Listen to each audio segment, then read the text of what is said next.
It's Bambinita. Bambini, Bambini. Come on, little children, it's Bambini. Come, let's learn in various fun. But it's an educational TV show. Bambini Show is proudly brought to you by Indomie Instant Noodles. Tastes great. Ghana, my happy home, of course. To be an inheritance or to be part of this heritage, you have to be part of this noble country, and that is Ghana. There are a lot to be learned from today. In fact, today is about the history of Ghana. We are so fortunate to have one PhD who is a lecturer and also a historian. Guys, I'm not doing this alone. I'm here with my lovely sisters, Princess and Belinda. Hi guys. Tell me what's up. Cool. Are you ready? Yeah. In fact, we are going in there with more vim. Guess what? Our reality show is coming up. That is the Star Kids. Get ready for us. So guys, let's go inside.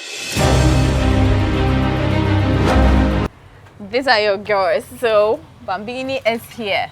Okay, thank you very much. So you are welcome to Institute of African Studies. Thank you.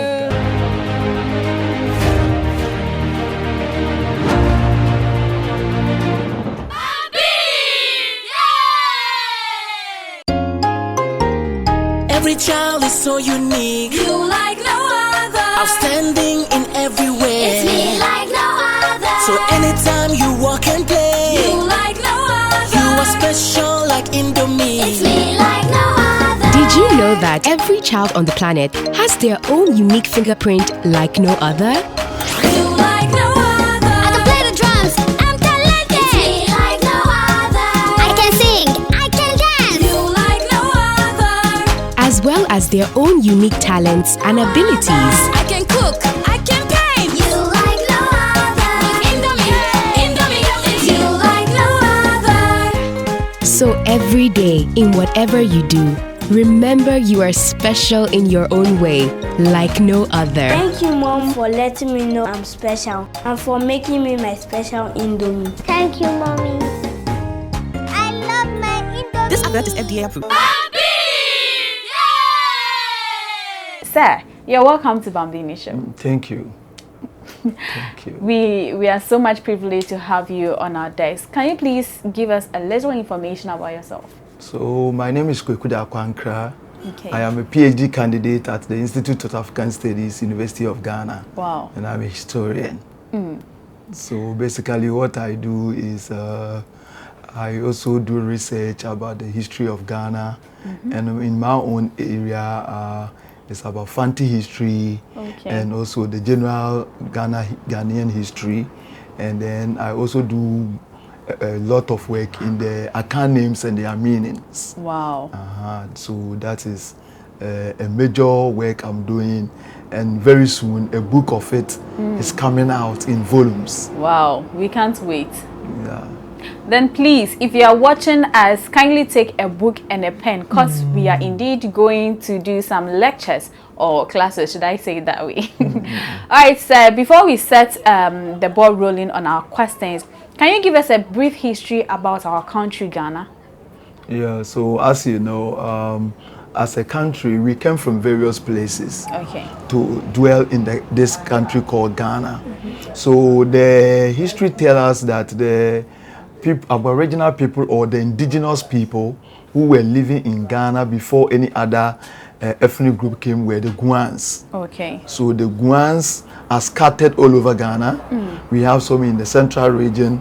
For example, the Efutu of Winneba, the Ewutu of Senya Breku, and then even the people of Cape Coast, Egwafo, were all Aboriginals. Then there were other Aboriginal group called Eti, also in the central region. So Asin Kushia, Jirakai, Anumabo, Mframadre, and many of them are also the Eti people. So they are all Aboriginals. They were here long before the Akans came. If you go to Ekuapem, you have the Okre group, what you call Okre group, the Ibiru, Dukrum, all of them are Guans. So it's Latte. Latte are also Guans. Then you go to Enum Boso. They are also Guans. Then when you go to Volta region, Apafu, Lolobi, Central Kofi, which is now under what we call the Oti region. Okay. So almost all the people in Oti region are also Guans. Wow. If you go to the northern enclaves, there are a lot of Guans there. In BA or Bono, you will have the Banda people. Okay. They are also Guans. Dompofi people, they are Guans.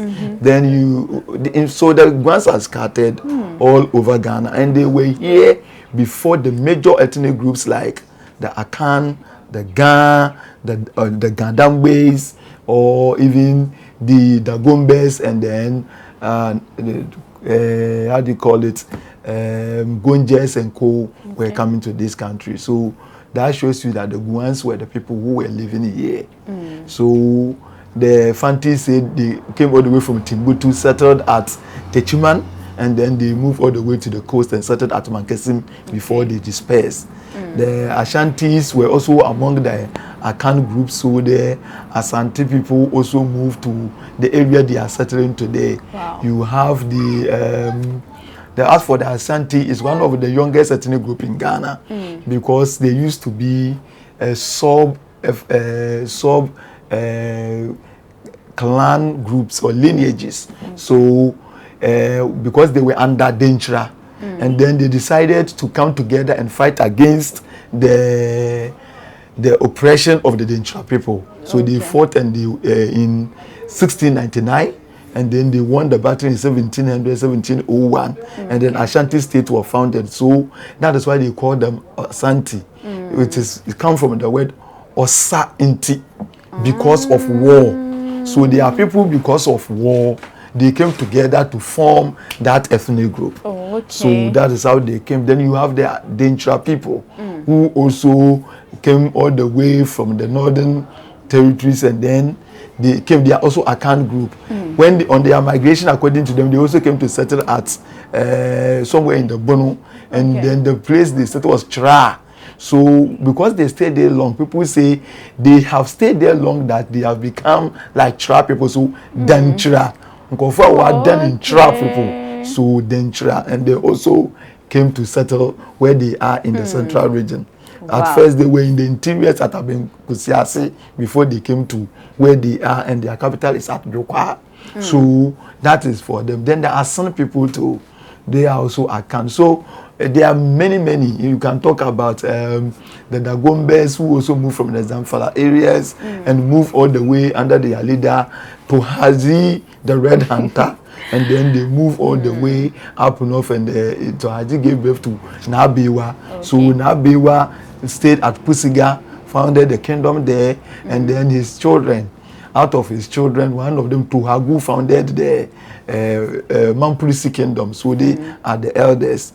Okay. The Situbu also went to found the Dagomba kingdom. Okay. And then Nantembu also founded the Nanumba kingdom. So that is the way they also came along. And one of the granddaughter, Yaniga, also moved up to Burkina Faso and founded the Moshi or Mosi kingdom there. So that is how they come. That is why that four group, we call them Moli Dagbani. The Moli Dagbani group. Oh, okay. And so on. So these are a group of, the others also came from the eastern corridors. So they came from the Oyo kingdom, moved all the way. Some even say they came from Israel, but one time we have evidence they from Oyo kingdom came to settle at Ketu, and then some also stay at Nochie.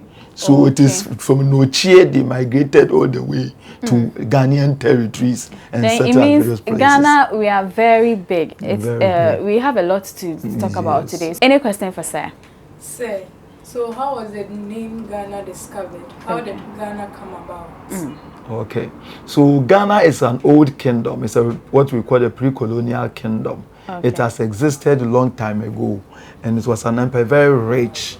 And it is said that it was, the name Ghana means like a king, so royal. So that was the name that was of that old empire. And most researchers or historians believe that mostly the Akan group, that is where we migrated from the Timbuktu to where we have settled now today.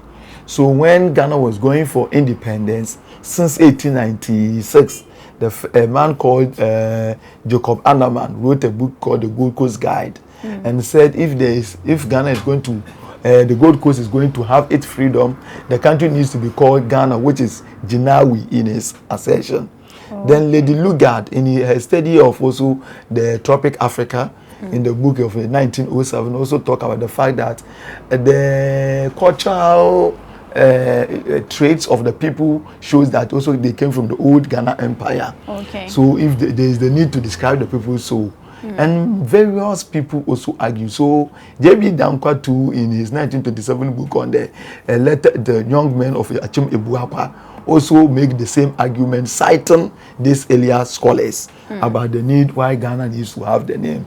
So when we were running to independence, the idea that when we get independence, Ghana will become our name and not the Gold Coast became an important issue for discussion. Okay. So all the nationalists or the politicians of the time, irrespective of their differences, they all believe that when we get independence, the name should be Ghana. So if you look at Ghana's pre-independence elections of 1954, we have 3 political parties that came out of the UGCC. Okay. And all these 3 political parties bear the name Ghana, even when Ghana, the country was called Gold Coast. So in 1954, Buzia's party was Ghana Congress Party in 1954. Obeche Bilamte's party was also Ghana National Party. And Dr. Kumi Ansakwe's party was also Ghana Action Party. So this shows you that 1954, we were still Gold Coast. Ghana got independence in what? 57. Yet in 54, the political parties were calling their names Ghana National Party, Ghana Congress Party, and then Ghana Action Party. We didn't give the name Gold Coast to ourselves. It was given to us by the Portuguese, who landed first at Yabu in 1471. Okay. The Portuguese were led by Escobar and Santarem when they landed in Yabio, which is an area between, which is in current day Shama. Okay, when they landed, according to them, they saw a particle of gold on the coast. Okay. So they shouted Amina. The Amina word means gold mine. So then the coast is a coaster in Portuguese language. Okay. So it become Amina Coast. Amina so which Coast. means the gold coast, Gold Coast. because they find the gold particles. However, because British later came to take over, they translated the name from its Portuguese origin, which is Amina Coast to Gold Coast. Gold Coast. And that is why we become Gold Coast. You know, there are some time we got to hear that some parts of Voltarians are from Togo and others. So those parts, they mostly speak French.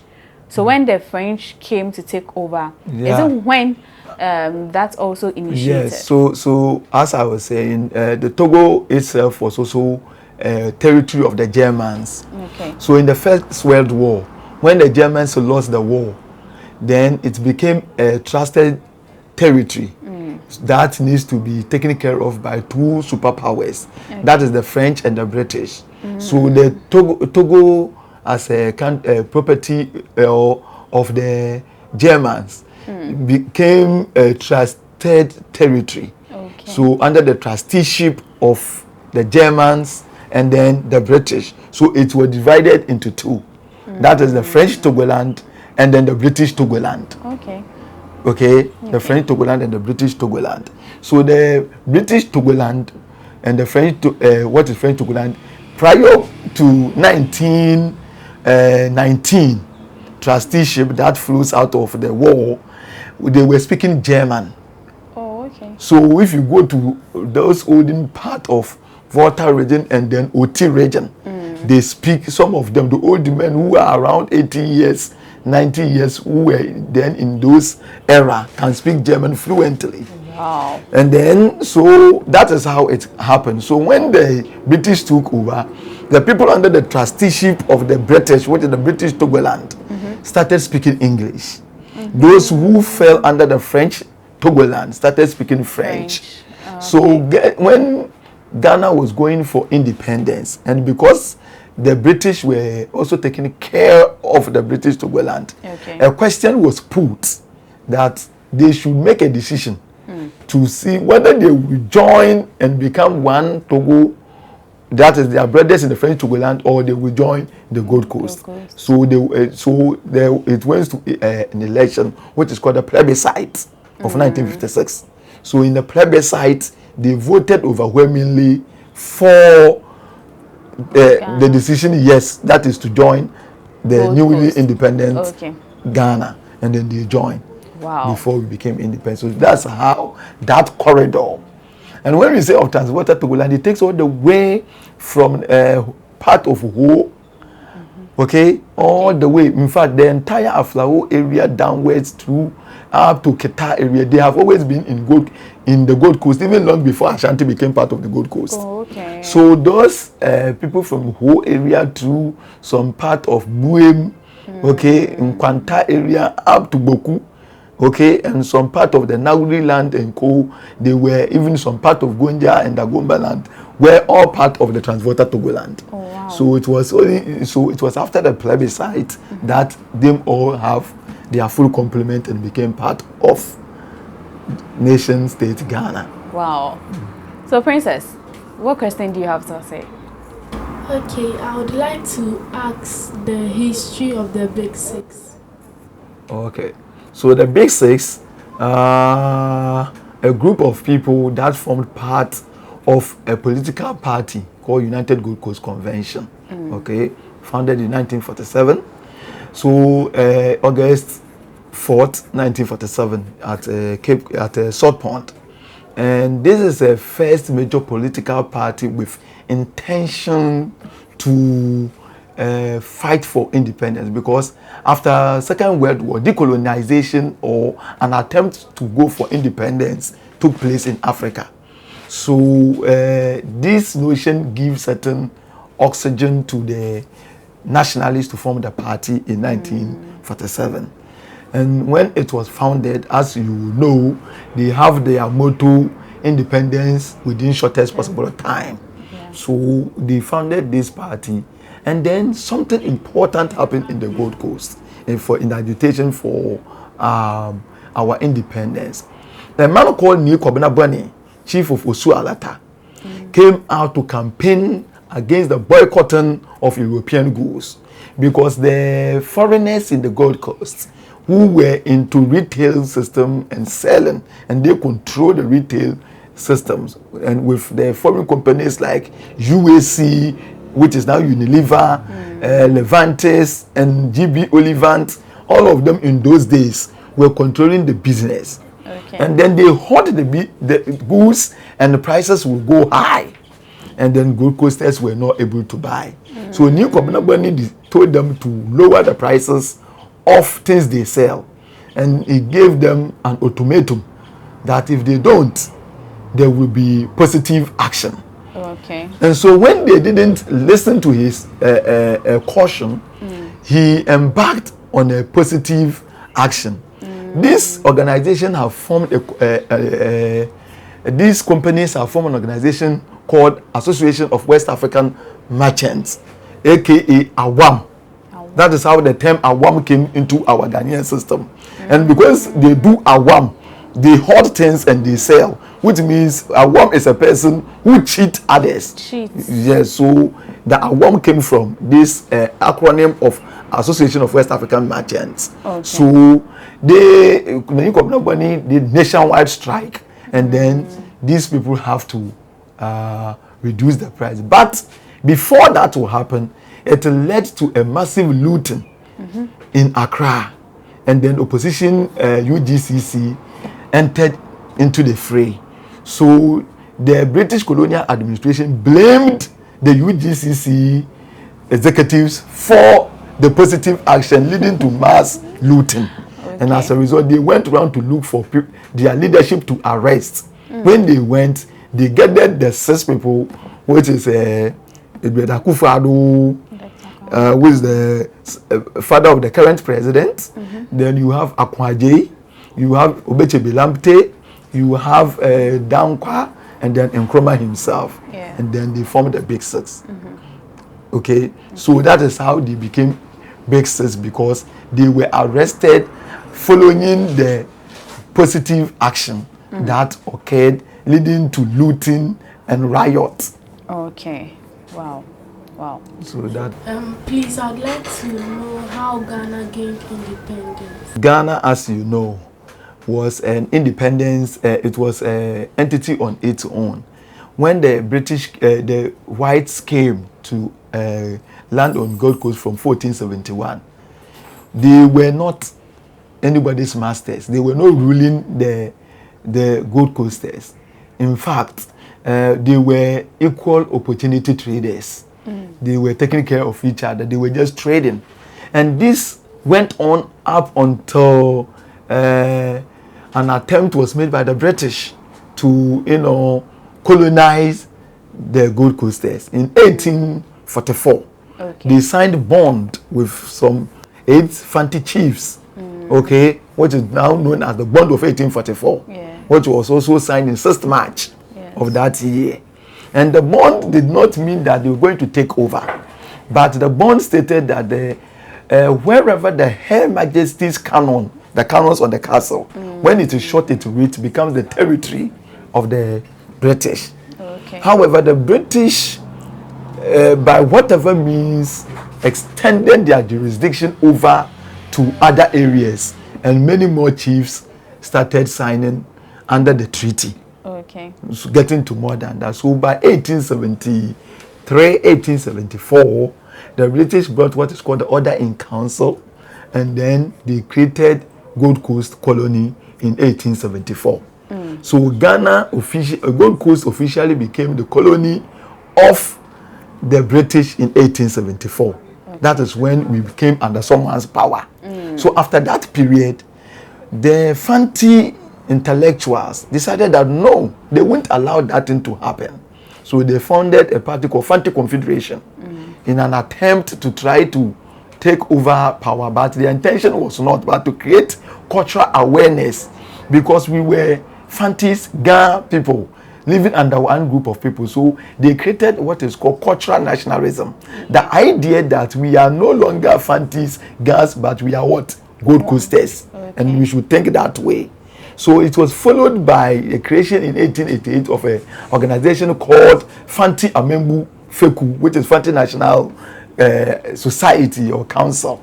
And that organization was also operating until in 1894, the British Queen came with what is called Land Bill, Crown Land Bill of 1894, stating that all the land that are lying and people are not living on is the property of the British or the Queen. And then the Fanti Amembu Feku quickly developed and founded an organization called Aborigines Right Protection Society. So Aborigines Right Protection Society took the matter up, led by their president Jacob Say, and people like John Mensah Saba, J.E. Kesley Hayford, and co. They sat down and then they crafted legal arguments, and then they went to British House of Lords, which is their Supreme Court, and then they went to argue their case and they won the case. So the Gold Coast was saved from the British appropriating our land, something that South Africa and in Kenya they couldn't do. But Gold Coast, because we have a lot of people who are educated, we were saved. So in 1910 they came out with a forest land law because they couldn't get the land. They wanted the forest. This same Aboriginal Right Protection Society went back to England again and won the case. So those period where there is an attempt by the Fanti Confederation, Fanti Amembu Feku and co, that period is called cultural nationalism, attempt to create our identity as one group of people.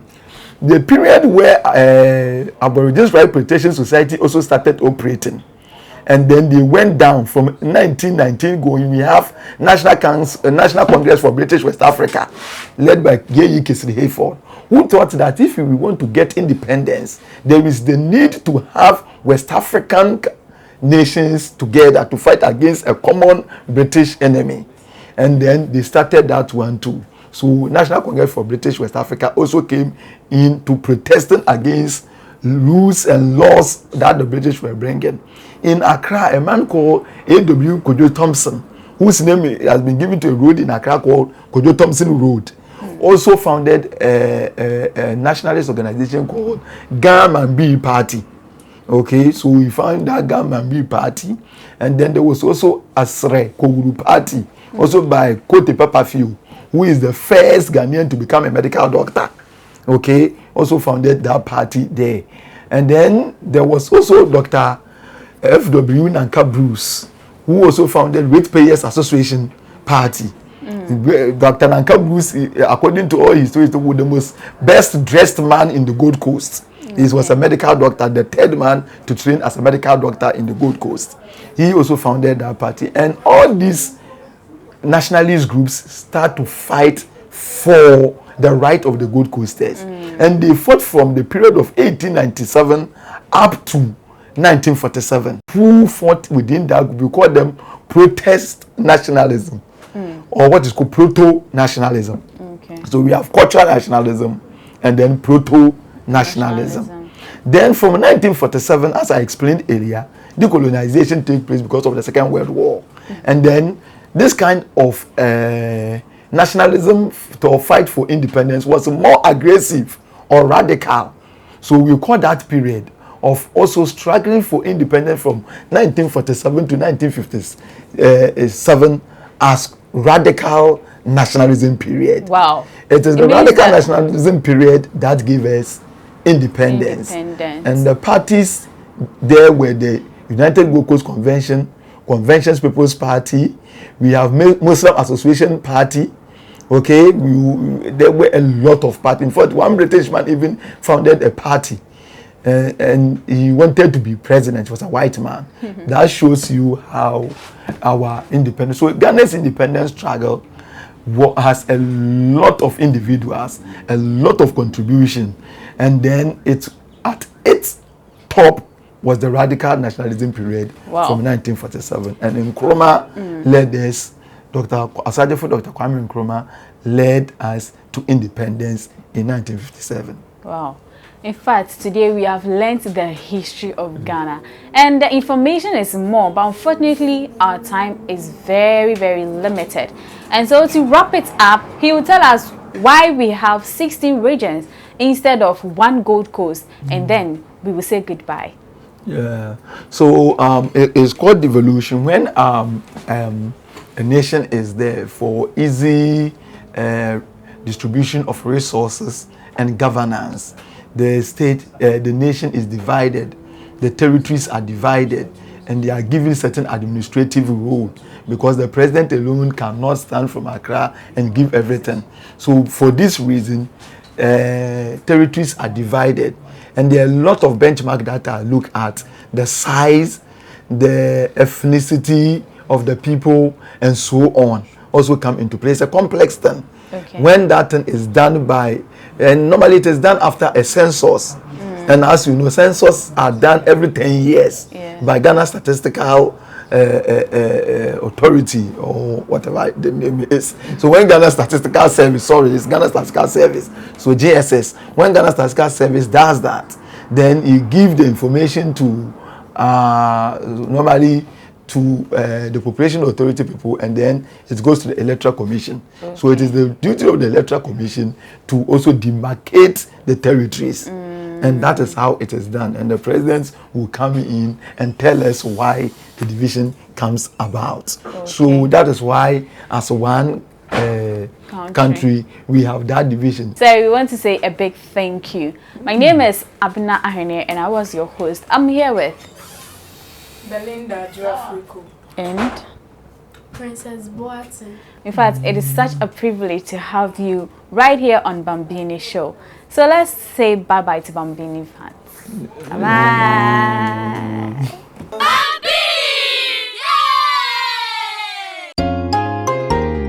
Every child is so unique. You like no other. Outstanding in every way. It's me like no other. So anytime you walk and play, You like no other. you are special like Indomie. It's me like no other. Did you know that every child on the planet has their own unique fingerprint like no other? You like no other. I can play the drums. I'm talented. It's me like no other. I can sing. I can dance. You like as well as their own unique talents and abilities. I can cook, I can paint. You like no other. Indomie, you like no other. So every day, in whatever you do, remember you are special in your own way, like no other. Thank you, Mom, for letting me know I'm special and for making me my special Indomie. Thank you, Mommy. I love my Indomie. This advert is FDA approved. Bambini Show is proudly brought to you by Indomie Instant Noodles. Tastes great.